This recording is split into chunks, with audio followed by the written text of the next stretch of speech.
ስሚ ደግሞ ምግብ ሰርተሽ ጠብቂኝ እሺ? ማንሽ ደግሞ እቺ ጭራሽ መተቃቀፍ። ስሚ ደግሞ ማዘሯን አግዣት እሺ? በጣም ጥሩ። ለነገሩ እኔ ማንኛውንም መጠየቅ አልችልም። ቆይ ሳይሃለሁ ምንም እንዳትልጅ።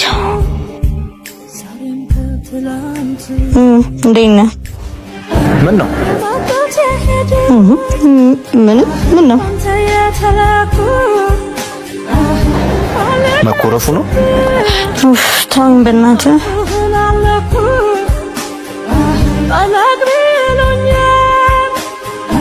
እህቴ እኮ ነች።